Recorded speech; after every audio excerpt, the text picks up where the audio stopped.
마태복음 6장 5절에서 9절 상반절까지 말씀입니다. 함께 읽겠습니다. 5절에서 9절 상반절까지. 시작. 또 너희는 기도할 때에 외식하는 자와 같이 하지 말라. 그들은 사람에게 보이려고 회당과 큰 거리 어귀에 서서 기도하기를 좋아하느니라. 내가 진실로 너희에게 이르노니 그들은 자기 상을 이미 받았느니라. 너는 기도할 때에 네 골방에 들어가 문을 닫고 은밀한 중에 계신 네 아버지께 기도하라. 은밀한 중에 보시는 네 아버지께서 갚으시리라. 또 기도할 때에 이방인과 같이 중언부언하지 말라. 그들은 말을 많이 하여야 들으실 줄 생각하느니라. 그러므로 그들을 본받지 말라. 구하기 전에 너희에게 있어야 할 것을 하나님 너희 아버지께서 아시느니라. 그러므로 너희는 이렇게 기도하라. 네, 거기까지. 오늘 우리가 함께 읽은 말씀 중심으로 주기도 외에는 다 가짜 기도다 라는 제목의 하나님 말씀 증거합니다. 삶의 현장에서 당면하는 모든 문제에 대해서 하나님의 살아계심을 믿고 있기 때문에 우리는 마음 놓고 십자가에서 죽을 수 있다. 그래서 우리 마음은 부활하고 승천하신 주님을 따라 하늘로 올라가서 아버지를 나의 몫으로 나의 기업으로 갖자. 이 취지의 말씀을 아멘으로 받아들이고 나면 문제는 지금까지 해오던 기도 생활에 가장 큰 변화가 초래합니다. 기도가 5분을 넘어갈 수가 없는 그런 상황이 되는 거예요. 그러니까 이제 답답해합니다. 교인들이 좀 기도 시간이 오래 깊게 이루어져야 마음의 어떤 영적 기쁨과 또 깊은 곳에서 우러나는 것 같은 샘의 근원을 발견한 것 같은 시원함이 있을 텐데 십자가에서 죽는다고 해버리니까 죽고 났는데 무슨 기도를 드리겠습니까? 그 얘기는 다시 말하면 이전까지는 십자가에서 죽어야 될 대상에 대해서 살아있으면서 기도를 했다는 것의 반증인 거예요. 그렇죠? 그래서 기도에 고민이 많습니다. 근데 이 기도가 막히면 참 문제잖아요. 기도라고 하는 것은 십자가 복음이 우리들에게 약속해 주시는 은총이 어마어마합니다. 바다 같아요. 그러니까 실제로 우리는 우리 뇌세포의 4%에서 6%, 뭐 아인슈타인 같은 사람들이 뭐 8%, 뭐 학자에 따라 조금씩 달라요. 수치가 12%라 그러는 사람도 있고 그렇게 얘기합니다만, 그러니까 정말 4%하고 6%밖에 뇌를 사용하지 못하고 산다라는 말처럼 십자가 복음이 우리에게 약속해 주시는 은총의 크기나 양과 깊이에 비해서 우리가 실제로 그 은총을 체감할 수 있을 만큼 받아 누리는 것은 4%, 6%밖에 안 되는 것 아니냐라는 느낌이 들어요. 이처럼 십자가 복음이 우리에게 약속해 주고 계시는 그 은총을 내 것으로 받아 누릴 수 있는 길이 바로 기도라는 거예요. 기도가 없으면 그 복음이 약속해 주는 은총을 내 것으로 만들 수가 없습니다. 그래서 우리가 말씀을 들으면서 은혜 많이 받았다 이런 얘기를 하지 않습니까? 이 말씀을 들으면서 받는 은혜는 비유하자면 너무너무 맛있는 많은 음식들을 내 눈앞에 차려놓는 것과 마찬가지예요. 말씀을 전한다는 것은 음식을 차려놓는 것입니다. 그러면 듣는 사람은 그 음식 차려놓은 것을 보고 차려진 음식을 보면서 또 코로 냄새를 맡으면서 입에서 침이 고입니다. 먹고 싶습니다. 그래서 말씀을 들으며 은혜 받았습니다 라는 그런 마음이 드는 것은 지금 먹고 싶어서 침이 고인다는 거예요. 그럼 그것을 먹는 것이 무엇이냐? 그게 바로 기도라는 겁니다. 기도. 그러니까 기도가 없으면 먹지를 못하는 것이에요. 또 말씀을 전한다고 열심히 전했는데 전혀 먹고 싶은 마음이 없습니다. 그럼 말씀의 은혜를 못 받은 것이죠. 맛이 없게끔 차려졌기 때문에 먹고 싶지 않을 수도 있고, 또 맛있게 차려져서 침이 고이면 은혜를 받았다고 하는데 역시 그것을 먹으려면 기도를 해야 됩니다.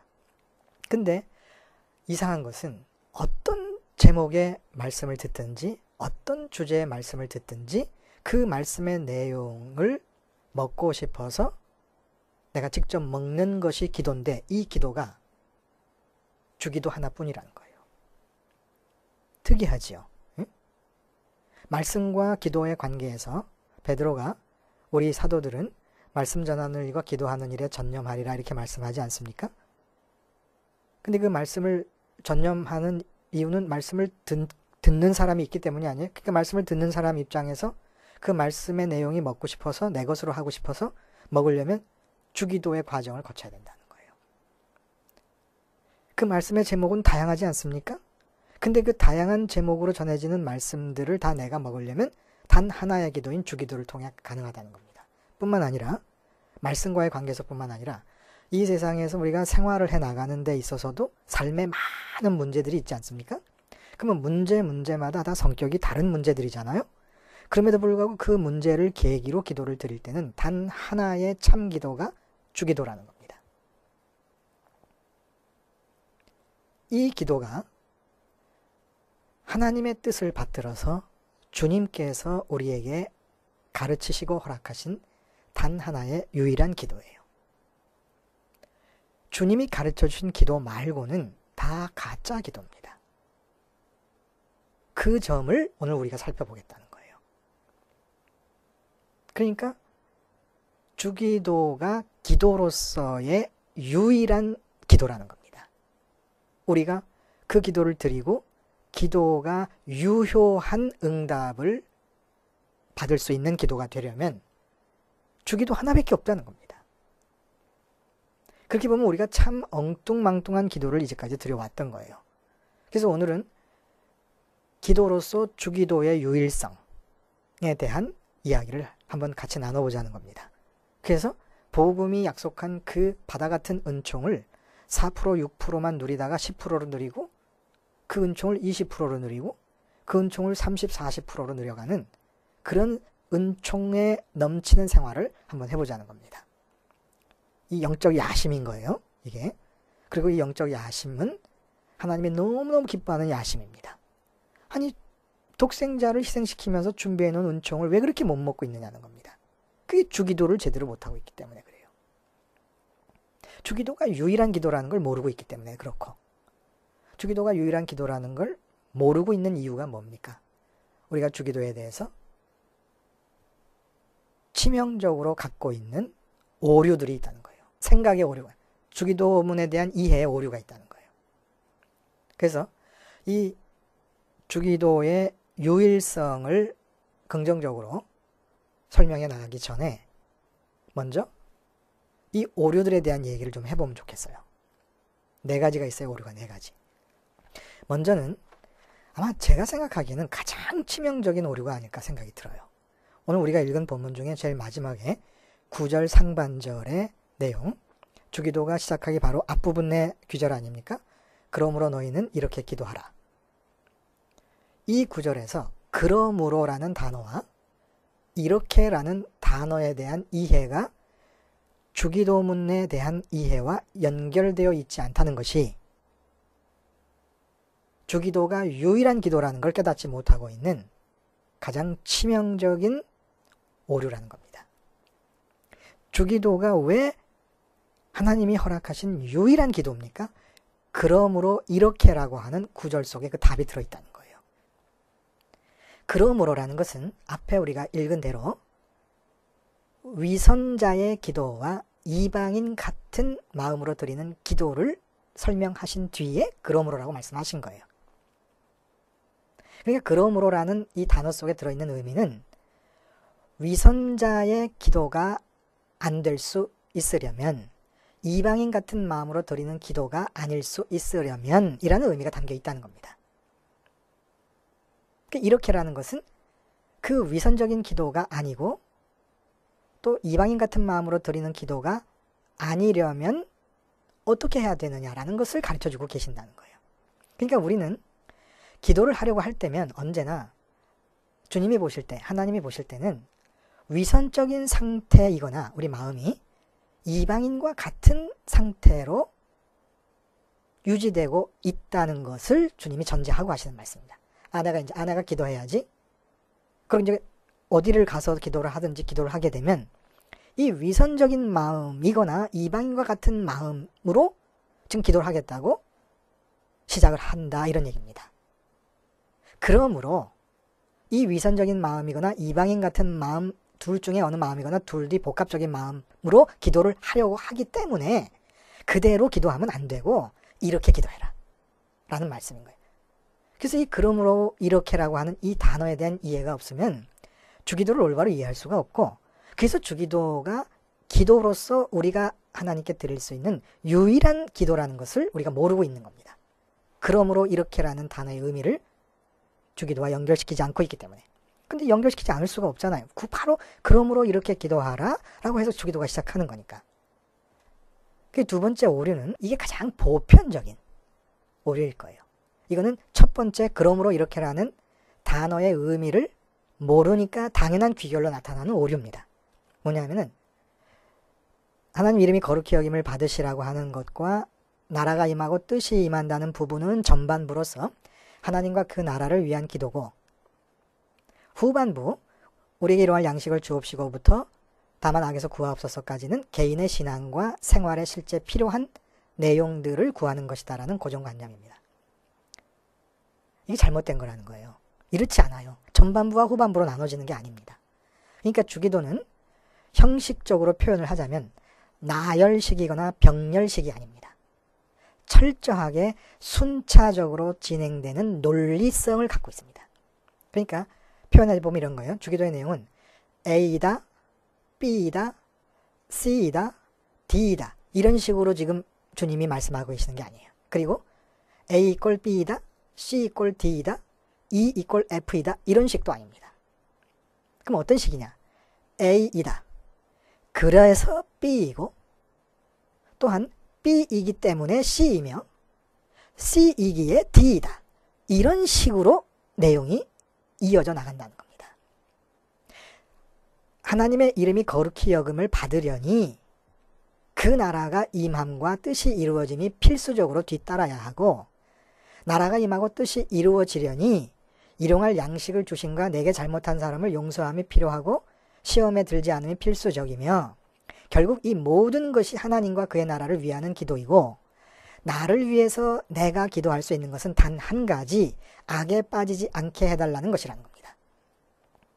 악에만 빠지지 않으면 그것이 내 인생에서 성공이고 형통이고 필요한 모든 것이라는 거예요. 악에 빠지지 않음이 내 인생에서 내가 구할 수 있는, 나를 위해 구할 수 있는 전부라는 겁니다. 그 외에는 전부 하나님의 나라와 그 의를, 그 이름을 위한 기도라야 되고, 일용할 양식과 다른 사람의 잘못을 용서함과 시험에 들지 않음은 바로 그렇게 나라가 임하고 뜻이 이루어지기 위해서는 반드시 내게서 이루어져야 할 조건과도 같은 것들이라는 거예요. 나라가 땅에 임하고 뜻이 하늘에서 이루어진 것처럼 땅에 이루어지기 위해서는 그렇게 되어야만 된다는 겁니다. 이 점을 우리가 놓치고 있기 때문에 주기도에 감추어져 있는 그 효과를 100% 내 것으로 삼지 못하고 있어요. 또 세 번째는 어떤 또 치명적인 오류가 있냐면, 주기도는 주님의 십자가 사건을 통해서만 드려질 수 있는 기도라는 사실입니다. 이 점이 간과되고 있는 거예요.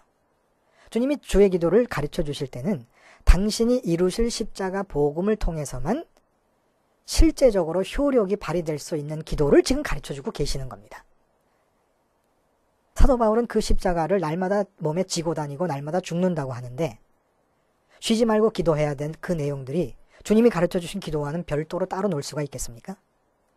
십자가를 지실 당사자이신 주님께서 기도를 가르치셨다는 것은 그 십자가를 받아들여야만 구원이 된다면 그 십자가를 통해서만 기도가 제대로 될 수 있는 내용이라는 거예요.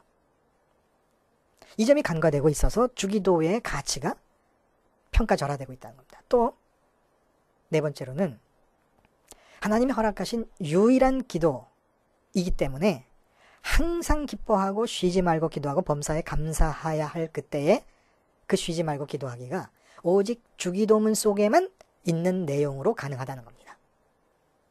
그것이 부분만을 기도하든지, 주기도 중에서 어느 부분만을 기도하든지 전체를 기도하든지 항상 쉬지 말고 기도해야 될 내용이 바로 이 주기도이기 때문에 항상 주기도로 기도해야 된다면 이 기도 말고는 다른 기도가 존재할 수가 없는 거예요.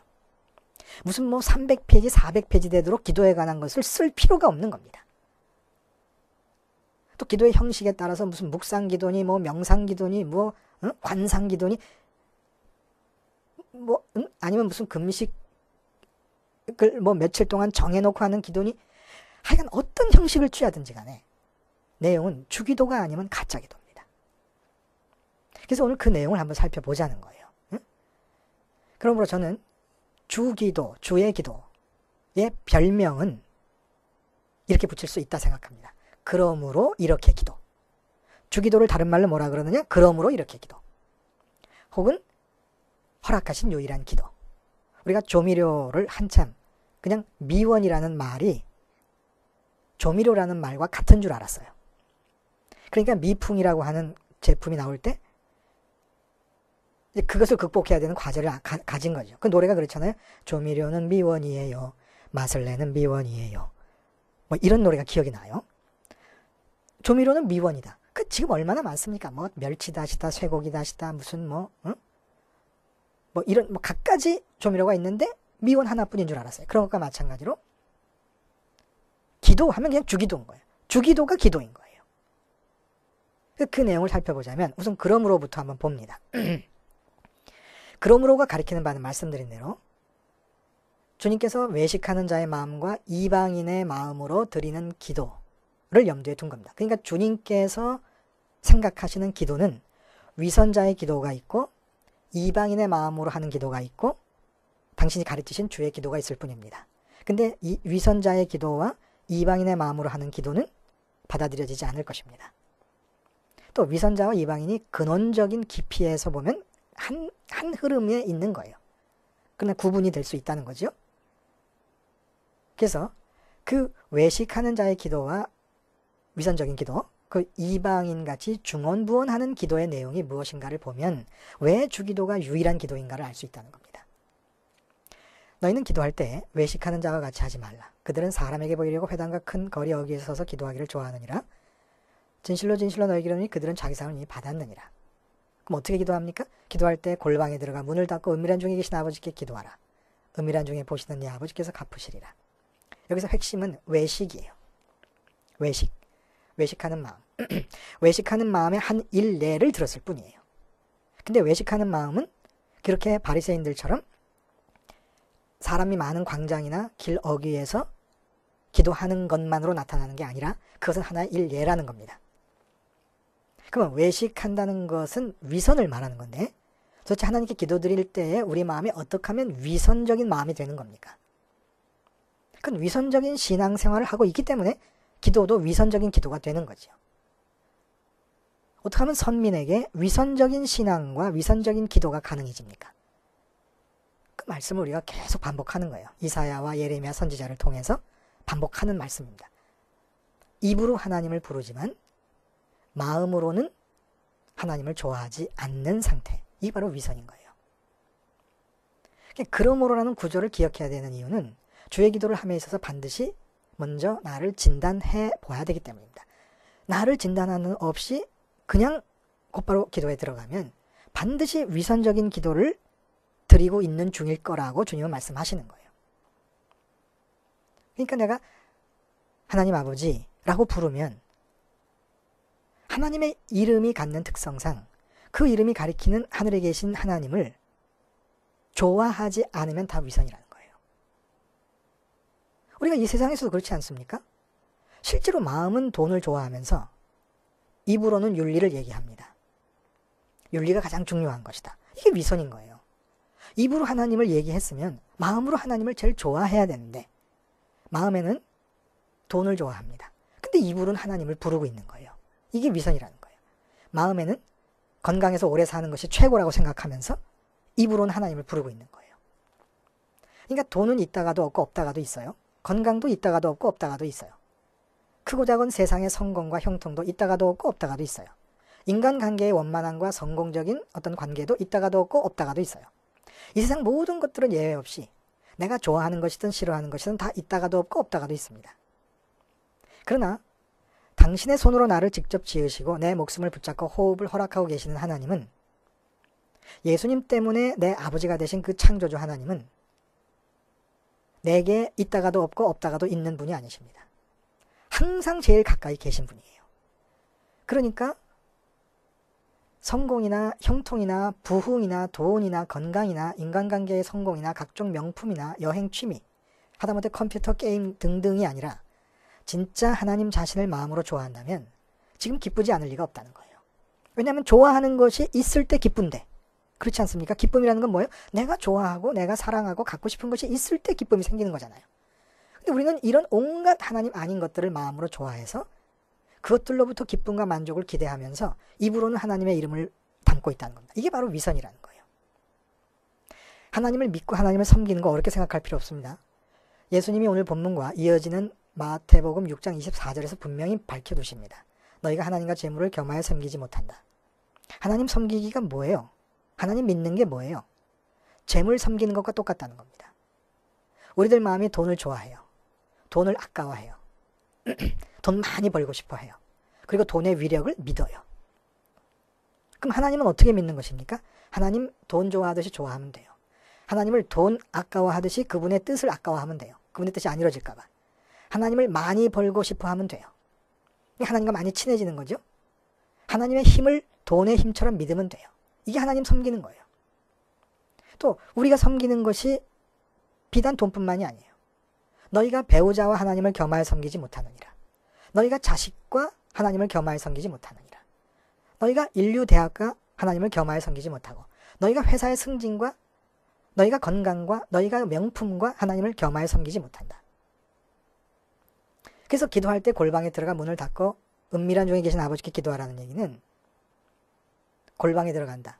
은밀한 중에 계신 아버지께 기도하다. 외부 세계와의 완전한 단절을 의미합니다. 아버지 자신이 너무 좋아서 그 누구에도 무엇이나 어떤 일에 의해서도 방해받고 싶지 않은 마음을 가지고 기도를 하라는 거예요. 아니면 그렇게 해야 됨을 알고 기도를 하라는 거예요. 기도를 시작할 때 어떤 마음이어야 됨을 말씀하시는 거예요. 어떤 마음이어야 됩니까? 지금 내 삶에 돈 문제, 건강 문제, 자식 문제, 남편 문제, 아내 문제, 회사 문제, 승진 문제, 문제가 많아요. 그래서 고민도 많고 걱정도 많아요. 근데 이제 내가 하나님 이름을 부르고 기도를 하려고 그래요. 그러면 어떤 마음으로 기도해야 되냐면 내가 이제 골방에 들어가서 기도하고 나올 때가 되면 삶의 현장에서 일어나는 그 많은 문제들과 아무런 상관없이 하나님 자신으로 인해서 생기는 만족과 기쁨으로 충만한 생태가 되어서 나오리라 라는 다짐과 기대가 있어야 된다는 겁니다. 이 기대가 없이 기도를 시작하면 비록 지금은 내 마음은 돈을 좋아하고 입으로는 하나님을 불러야 되는 위선적 상태로 기도를 시작하려고 하고 있지만 주님이 그러므로라는 말씀을 하신 것을 기억해서 그러므로가 뭐예요? 너는 기도하려고 마음먹을 때 항상 위선적인 마음 상태가 되어 있을 것이거나 이방인의 마음과 같이 되어 있을 것이기 때문에 그러므로라는 뜻이에요. 그러니까 내가 기도를 시작할 때 마음을 어떻게 먹어야 됩니까? 내가 지금은 비록 마음이 돈을 좋아하니까 좋아하는 돈이 없으므로 걱정과 근심이 태산 같으다. 내가 자식의 성공을 좋아하는데 자식이 성공을 못했으니까 내 마음이 걱정과 근심이 태산 같으다. 근데 이제 내가 하나님의 이름을 부르면서 아버지로 찾으면서 기도할 것이다. 그럼 이제 내 마음이 돈이나 건강이나 자식의 성공이나 승진 같은 것들을 좋아하는 마음에서 하나님을 좋아하는 마음으로 바뀌고 돈은 없고 승진은 없고 성공은 없고 형통은 없어도 하나님은 계시니까 이 기도가 끝나고 나면 나는 완전히 충만한 기쁨과 만족함으로 감사함으로 나올 것이다 라는 기대를 갖고 기도를 시작하라는 겁니다. 안 그러면 위선의 기도가 된다는 거예요. 돈을 좋아하니까 돈 없어 걱정하고 그 걱정을 갖고 그대로 기도를 하고 나가버리면 그냥 위선적인 기도. 입으로는 하나님의 이름을 부르지만 마음은 하나님을 안 좋아하는 그 위선의 상태를 유지한 채 기도를 했으니 무슨 기도가 응답이 되겠느냐는 거예요. 기도의 응답은 지금 내가 느끼는 삶의 문제에 대한 해결이 아닙니다. 삶의 문제와 상관없는 하나님 자신으로 인한 기쁨과 만족의 충만함, 이게 기도의 응답이에요. 하나님의 이름을 부를 겁니까? 그러면 마음으로도 하나님을 좋아하세요. 아니면 좋아해야 된다는 사실을 인정하세요. 마음으로 하나님을 좋아하면 기쁨과 만족의 대상은 좋아하는 대상일 수밖에 없잖아요. 그러므로 기도한다. 위선적인 기도가 아니고 기도한다 그러면 내가 기도를 시작했는데 돈 걱정으로 시작한 기도고 건강 걱정으로 시작한 기도고 자식 걱정으로 시작한 기도지만 기도가 끝나고 나올 때는 하나님으로 충만하고 기뻐야 되겠구나 라는 기대와 다짐을 가지고 기도를 시작하라는 거예요. 내가 기도를 하면 돈 많이 벌리겠지. 내가 기도를 하면 건강이 낫겠지. 이러지 말라는 겁니다. 그건 기도가 아니에요. 우리가 느끼는 삶의 문제들은 우리 아버지로 갖게 하신 그 창조주에게는 전혀 문제가 아닙니다. 하나님이 문제로 여기지 않으시면 우리에게도 문제가 될 수 없어요. 왜냐하면 우리의 아버지시기 때문에. 나를 사랑하셔서 독생자까지 십자가에서 죽이신 그분이 아버지인데 그 아버지에게 문제가 아닌 것이 어떻게 내게 문제가 되겠습니까? 독생자까지 주신 분인데. 그러니까 문제가 안 되는 거예요. 어떤 것도. 하나님께 문제가 아니면 문제가 아니죠. 내게도. 나를 사랑하시니까. 근데 하나님께 문제가 있는 거예요. 뭐가 문제입니까? 입술로는 하나님을 아버지라고 부르는데 그 아버지보다, 그 창조주 하나님보다 그 잘난 돈을 더 좋아하고 그 잘난 자식의 성공을 더 좋아하고 그 잘난 건강 몇 년 더 사는 걸 더 좋아하고 그게 문제라는 거예요. 그게. 그러므로 우리는 항상 마음이 이렇게 위선적인 상태로 되어 있으면서 기도를 시작하게 될 것이니까 그러므로 이렇게 기도. 그러므로라는 단어가 뭘 가리키는지 어떠므로라는 걸 가리키는 건지 기억하지 않으면 기도가 될 수가 없다는 겁니다. 기도가 성립조차 할 수 없다는 거예요. 이 점을 분명히 해야 돼요. 이렇게 위선적인 상태를 벗어나서 기도를 해야 되고 그러면 기도의 목적이 분명해지지 않습니까? 기도의 응답은 하나님을 좋아하는 마음을 갖게 되는 것이고 기도 중에 그 좋아하는 하나님이 내게 임해서 하나님으로 기쁨과 만족이 일어나서 하나님 때문에 기쁜 마음으로 일어나 세상으로 나가게 되는 것이 기도의 응답이라는 거예요. 그럼 두 번째, 이방인과 같이 중언부언하지 말라. 그들은 말을 많이 해야 들으실 줄 생각하느니라. 그러므로 그들을 본받지 말라. 참 기가 막힌 말씀이에요. 구하기 전에 너에게 있어야 할 것을 하나님 너희 아버지께서 아시느니라. 꽉 졸도해버리고 싶어요. 이 말씀을 읽으면. 구하기 전에 너희에게 있어야 할 것을 하나님 너희 아버지께서 아시느니라. 여러분 졸도하고 싶지 않아요? 같이 졸도합시다 그냥. 이게 무슨 말이에요 도대체? 구하기 전에 너에게 있어야 할 걸 하나님 너희 아버지가 아신다. 여기서 이방인과 같이 중언부언하지 말라. 이 중언부언이라는 말은 헬라어 발타로 게세테. 이게 말입니까 뭡니까? 발타로 게세테. 근데 신약성경 전체 중에 딱 한 번 여기서만 나오는 단어예요. 이 말의 의미는 뭐냐면 술주정하듯이 똑같은 말을 반복한다는 의미로 알고 계시죠. 중언부언이라고 번역을 해놨으니까. 아니에요. 중언부언은 그렇게 술주정하듯이 같은 말을 반복한다는 의미가 아닙니다. 주절주절 아무런 의미 없는 빈말을 한없이 늘어놓는다는 것이 아닙니다. 잘 이해해야 돼요. 기도하는 당사자인 이방인들 자신들로 보자면 의미 없는 말이 하나도 없는 것이고 간절함이 다 들어가 있는 것이에요. 누가 자기 자신이 들어도 의미가 없는 말로 기도하는 사람이 있습니까? 다 간절함이 배어 있는 것이죠. 혹시 간혹 가다가 정말 뜻도 없는 주문 같은 것을 무한 반복하듯이 그렇게 기도하는 사람이 있다 하더라도 상당히 예외적이죠. 이방 나라에 사는 사람들 전체가 의미 없는 말로 기도하는 법은 없습니다. 정화수를 떠놓고 기도합니다. 불상 앞에서 기도합니다. 그것도 하루는 모자라서 100일을 정해놓고 기도합니다. 의미 없는 내용의 기도는 아무것도 없습니다. 중언부언하는 기도는 그 의미가 뭐예요? 이방인들의 입에서 나오는 기도를 하나님 편에서 보실 때, 그리고 그 기도를 주님의 입장에서 보실 때, 그거는 정말 불필요한 단순한 주절거림이라는 거예요. 중언부언 말을 많이 해야 들을 거라 믿는 이 이방인의 기도라는 거는 이렇게 하나님이 보시고 주님이 보실 때 의미 없는 주절거림이 하나님의 귀에 지겹도록, 주님의 마음에 지겹도록 이어지고 있는 것이라는 겁니다. 근데 이방인이 그렇게 기도드리는 건 당연한데 하나님이 들으실 때 지겨운 기도, 예수님이 들으실 때 지긋지긋한 기도 당연한데 선민이 그렇게 지겨운, 하나님 귀에 지겹고 예수님 마음에 지겹게 느껴지는 의미 없는 주절거림을 계속해 나간다는 겁니다. 이방인들 자신, 우리 자신들은 이방인과 같은 마음으로 우리가 기도를 드린다 할지라도 우리 자신에게는 의미 없는 말이 하나도 없어요. 그렇지 않아요? 하나님 제가 몸이 안 좋습니다. 건강하게 해주세요. 이게 의미가 없어요? 하나님 사업 잘 되게 해주세요. 의미가 없어요? 하나님 부흥이 일어나게 해주세요. 예배당 건축이 순조롭게 진행되게 해주세요. 이게 의미가 없습니까? 다 의미가 없어요. 근데 하나님이 지긋지긋해 하신다는 거예요. 아무 의미가 없다는 거예요. 하나님에게. 불필요하다는 겁니다.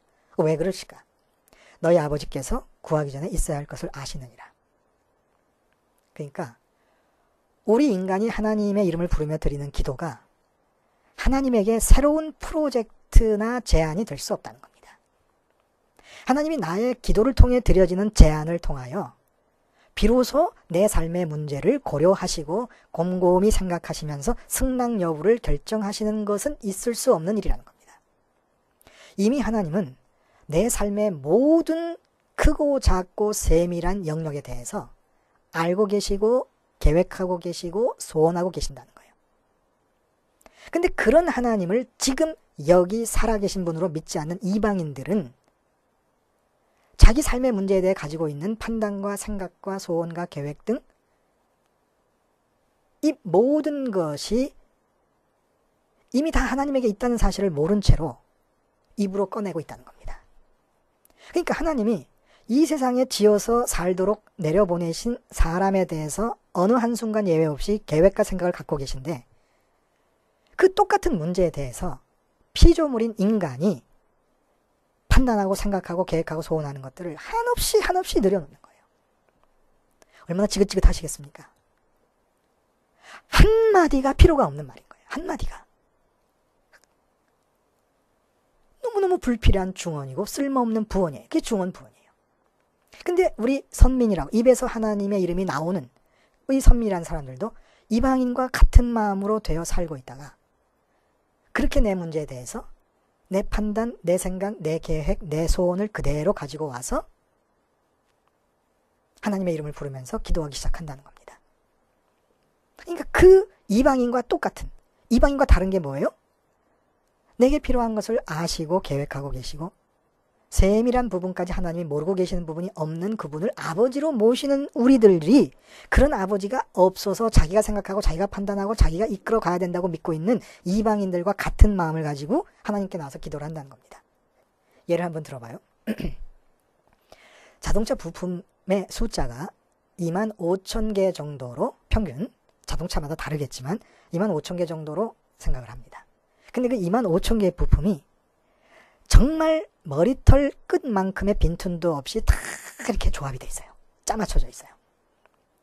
눈에 보이는 핸들이라든지 뭐 하다못해 앉아있는 의자라든지 타이어, 엔진, 이 자동차의 몸체, 범퍼 이건 우리 눈에 보이는 것뿐이지 않습니까? 근데 그 세밀한 부분의 미세한 부분까지 다 25,000개가 단 하나도 따로 떨어져서 따로 노는 게 없이 다 서로 연결되어서 짜맞춰져 있습니다. 엄청난 숫자의 부품들이 맞춰져 있고 근데 이렇게 25,000개의 부품이 맞춰져 있는 전체 한 덩어리를 나는 그냥 스위치만 키면 되는 거예요. 시동만 걸면 되는 거예요. 그럼 차가 전체적으로 힘을 받고 움직이기 시작합니다. 비유하자면 내 삶 전체는 기도하기 전에 우리가 가져야 될 생각이야. 이게 지금 그러므로라는 말 속에 들어있는 의미라는 거예요. 그러므로 내 삶 전체는 창조주 하나님 여러분의 아버지가 25,000개의 생각을 가지고 서로 맞물려져 있게 짜여 있는 것이라는 겁니다. 그게 우리의 삶이에요. 나 한 사람의 삶이에요.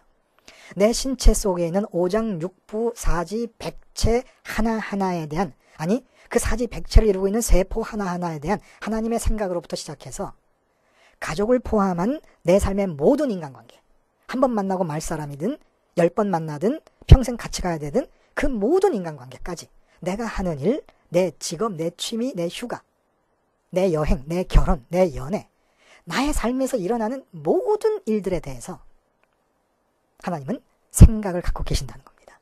그리고 휴가나 취미까지도 여행까지도 하나님이 다 25,000개의 부품 중에 단 하나도 따로 노는 것이 없이 25,000개가 서로 연결되어 한 자동차를 이루듯이 내 삶 전체는 창조주 하나님에 의해서 하나님의 생각의 25,000개가 그렇게 짜여져서 내 삶을 이루고 있다는 거예요. 그래서 시편에서 뭐라고 얘기합니까? 139편에 하나님이여 주의 생각이 내게 어찌 그리 보배로우신지요. 주의 생각이 어찌 그리 보배로우신지요. 주의 생각이 보석이라는 거예요. 보물이라는 겁니다. 근데 뭐라고 그래요? 그 수가 어찌 그리 많은지요.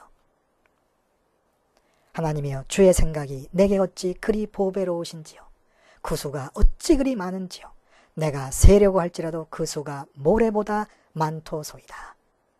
근데 나를 향해 갖고 계신 주의 생각이 하나하나가 보석과 같은 것들인데 25,000개로 짜여져 있는, 비유컨대 25,000개보다 더 많아요. 모래 같다 그러니까. 근데 비유컨대 25,000개의 주의 보석과 같은, 하나하나가 보석과 같은 그런 생각으로 짜맞추어져 있는 내 삶이 진행되는 가운데 내가 자다가 깨고 나면 여전히 25,000개의 보석 같은 생각으로 내 삶을 조립해 놓고 계시는 하나님이 옆에 계시옵니다.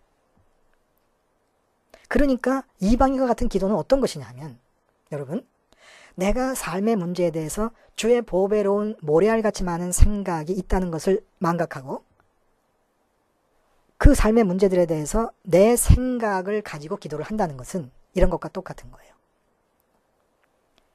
25,000개의 부품으로 이루어진 자동차 중에 6억, 8억짜리 롤스로이스, 페라리, 뭐 이런 차들이 있습니다. 이런 차들이, 왜냐하면 나를 향한 주의 생각이 보배로운 생각들이니까. 근데 그 보배로운 생각이 모래알처럼 많아서 내 삶이 이루어지고 짜맞춰져 있으니까. 세상 사람들 보기엔 내가 가난한 사람이고 세상 사람들 보기엔 내가 별 볼 일 없어도, 내가 비록 가난하고 월세방에 살고 있고 몸도 아파도 그 몸이 아픈 것까지도 주의 보배로운 생각 중에 하나에서 나온 거라는 거예요. 근데 이렇게 보배로운 보석과 같은 부품들로 가득 만들어졌으니 비유하자면 6억짜리 롤스로이스가 아니겠느냐는 거예요. 8억짜리 페라리가 아니겠느냐는 겁니다. 그런데 내가 내 생각을 가지고 내 생각이 이루어져야 된다고 기도를 한다는 것은 무슨 뜻이냐? 롤스로이스 막 손잡이가 금으로 돼 있고 정말 좁쌀 같은 흠집 하나 없는 새 차를 사다가 공구함에서 망치와 대못을 꺼내가지고, 대자못을 꺼내가지고 그 차 안에다가 망치로 두들겨서 박아 끼워 넣는 것과 똑같다는 거예요. 삶의 문제에 대한 내 생각으로 기도를 한다는 뜻은 바로 그렇다는 겁니다. 그래서 롤스로이스 새 차를 사다가, 페라리 새 차를 사다가 대못과 같은 많은 나의 생각, 보배로운 하나님의 생각으로 만들어진 내 삶에 대못과도 같은 나의 생각을 가지고 망치로 그 새로운 롤스로이스 자동차 25,000개 부품으로 이루어진 자동차에다가 때려 박는 겁니다. 여기저기 갖다 때려 박는 거예요. 문짝 부분에서 때려 박고, 범퍼 부분에서 때려 박고, 범퍼를 열고 엔진 부분에다가 내 못으로 때려 박고, 내 건강이라는 부분에 대해서 내 생각으로 기도하고, 내 자녀라는 부분에 대해서 내 생각으로 기도하고, 내 남편과 아내라는 부분에 대해서 내 생각으로 기도하고, 다 25,000개의 부품으로 이루어진 롤스로이스 자동차 부분에다 대고 대못으로 망치로 쑤셔 박는 겁니다. 그러므로 네 생각으로 기도하고 네 소원을 구하고 너의 계획을 아뢰는 것은 롤스로이스 자동차 새로 사다가 사자마자 한 번도 타지도 않고 거기다 대못을 박는 것과 마찬가지이므로 이렇게 기도하라 해서 이렇게가 주기도로 나온 겁니다. 참, 여러분, 요셉을 한번 봐요. 형들의 질투와 미움, 아니 그 앞에서 야곱이 요셉을 특별히 사랑함. 그래서 형들의 질투와 미움, 그래서 노예로 팔아버림, 보디발 장군의 집에서 청지기가 됨, 똑똑한 아내에게 보디발의 아내가, 똑똑한 요셉에게 보디발의 아내가 탐심을 품음, 그 탐심을 시도했다가 실패하자 모욕적인 느낌을 받고 이 보디발의 아내가 요셉을 모함함, 감옥에 들어감, 여기까지 요셉의 인생처럼 형편없고 안 되기만 하고 억울하기만 한 인생이 없어요. 근데 형들의 시기서부터, 형들이 노예로 파는 것부터, 보디발의 집에서 청지기가 되고 보디발의 아내가 탐심을 갖게 되고 보디발의 아내가 모함을 하게 되고 감옥에 갇히게 되고 술 맡은 관원장의 꿈을 해석해주고 하나하나 형들이 노예로 파는 것 같지, 파는 그것까지도 이게 다이아몬드 같은 생각 아니에요, 하나님의? 이 누가 감히 히브리 불황민의 아들이, 11번째 아들이 미국과 같은 초강대국의 총리가 될 것을 꿈을 꿀 수 있으며 되게 할 수 있겠습니까? 이건 다이아몬드 중에서도 상다이아몬드 같은 생각인 거예요, 하나님의 생각이. 바울이 아파요. 몸에 가시가 있어요. 말뚝이 박혔어요. 근데 그 말뚝이 얼마나 보배로운지를 바울이 깨닫는 거예요. 나의 약함에서 그리스도가 강해진다. 주의 능력이 강해진다. 내가 약함을 고백하고 십자가에서 죽고, 그러니까 내가 약하다는 건, 몸이 약하다는 건 십자가 친화적인 조건을 만들어 주셨다는 거예요. 그래서 항상 십자가로 나갑니다. 그러다 보니까 항상 주의 생명력이 나타나요. 지금 아파요? 그거 보석 같은 하나님의 생각으로서 나온 거예요. 왜 거기다 대못을 박아버려요? 근데 우리 기도는 다 이런 식인 거예요. 이방인과 똑같아. 사람들 눈에는 요셉이 요 노예로 팔리는 것 같이 내 인생이 완전히 바닥으로 내동댕이 쳐지는 모습으로 보일 수 있어요. 근데 지금 그게 다이아몬드 같은 하나님의 생각이 표현되고 있는 거라니까요. 내 삶은 세상의 기준으로 보지 마요. 하마가 있고 말이 있고 기린이 있으면 말을 기준으로 잡으니까 하마 발이 짧고 목이 짧고 굵은 거죠. 말을 기준으로 보니까 기린이 목이 길고 다리가 긴 거예요. 그 왜 말을 기준으로 봅니까? 하마는 그냥 다리가 짧은 게 아니라 그냥 그 모습으로 하마인 거예요. 이재용 씨를 보고 있으니까 나는 돈이 없는 사람이 되는 거고, 응? 강인한 운동선수 손흥민이를 보니까 나는 약한 다리를 갖고 있는 사람이 되는 거지. 그냥 나는 나예요. 병이 들었습니까? 왜 건강한 사람을 보고 나를 봅니까? 그냥 나는 나예요.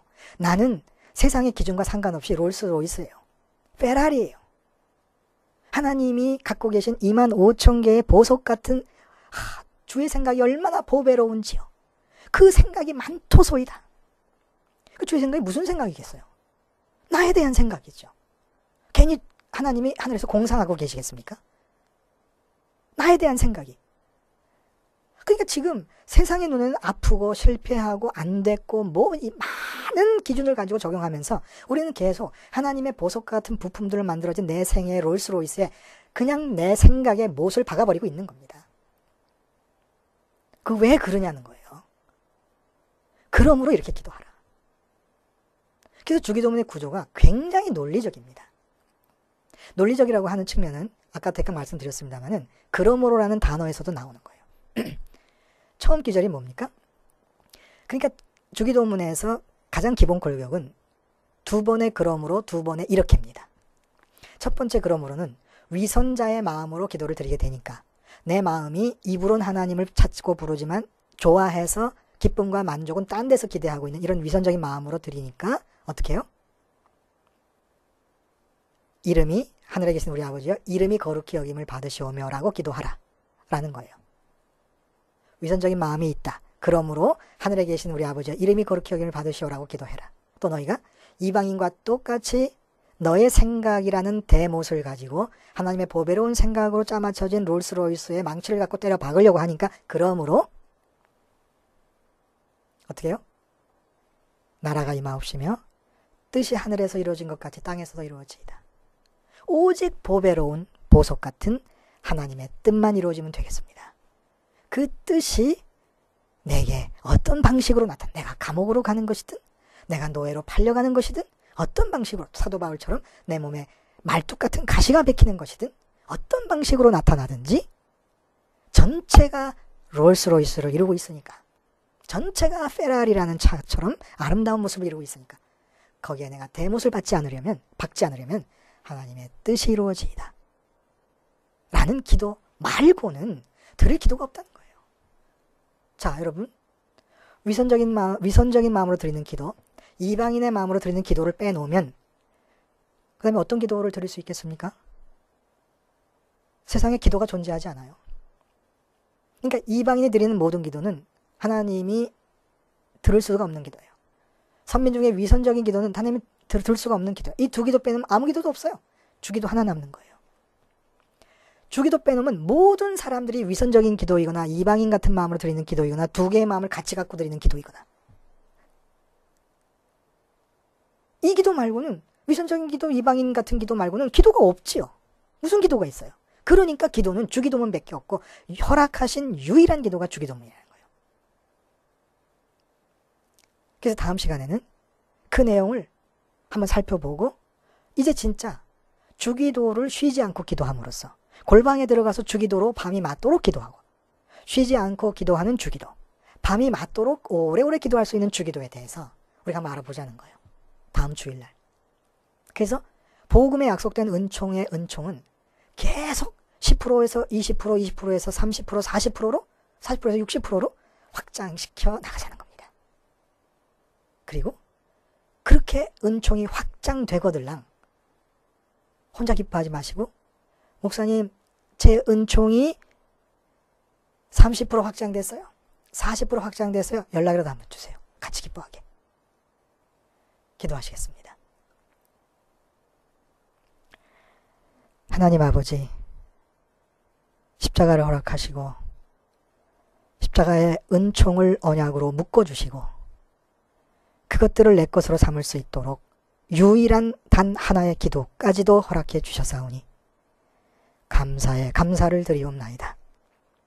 그러므로 이렇게 기도하라는 주님의 뜻을 항상 먼저 기억하고 기도에 임함으로써 100번 기도 드리면 100번 응답받는 백발백중의 기도의 용장들이 되게 하여 주시옵소서.